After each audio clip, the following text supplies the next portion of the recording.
I'm so excited. Let me tell you about the Holy Spirit this morning. So it started last night. I seen this thing that said that eagles, the bird eagles, right? They only have one other bird that messes with them, and it's a crow. A crow is the only bird bold enough to mess with an eagle. It gets on its neck. It starts to peck at its neck. But what an eagle does is an eagle just keeps flying higher and flying higher, because the eagle knows that it doesn't need to waste its energy, that if it flies high enough that the air is so thin up there for the crow that the crow will just can't breathe and will fall off, right? So let's get into the word of this, right? So the Lord, I was so excited. So the Lord took me, right, immediately into Exodus and Isaiah, right? So let's start in Exodus first. We're going to go all the way to the end of times with this right here. It said, then in Exodus, it says, then Moses went up to God, and the Lord called him from the mountain and said, this is what you are to say to the descendants of Jacob, and what you are to tell the people of Israel. You yourselves have seen what I did in Egypt, and how I carried you on eagle's wings and brought you to myself. Now, if you obey me and fully keep my covenant, then out of all nations, you will one day be my treasured possession, right?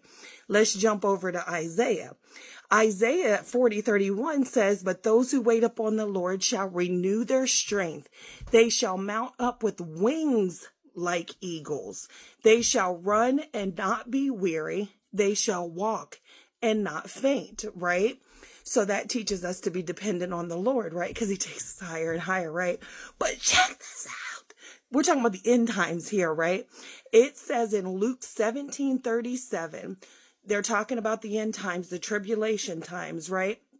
The season that we're in, where the dispensation of grace closes and we go into judgment, right? It says, wherever the carcasses is, there are eagles will be gathered together. Wherever the carcass is, there the eagles will be gathered together, right? So some people will say that birds of prey come to where carcasses are. But if you take the word context from the Old Testament concealed with the New Testament revealed, you see that even on the battlefield that's bloody with soldiers dying and laying beside you, where the carcasses are, God has eagles posted up all around that area for his people to mount up as wings as eagles. He will take us higher and higher up out of the mess if we just let him. That is a moment of encouragement, and it talked to me today. So let's be more eagle-like. Let's just soar above the problems. We don't have to engage in it and give works of the flesh and anger and stuff. We can just know who our daddy is, give it to him, let him deal with it, and keep soaring. Have a good day, everybody.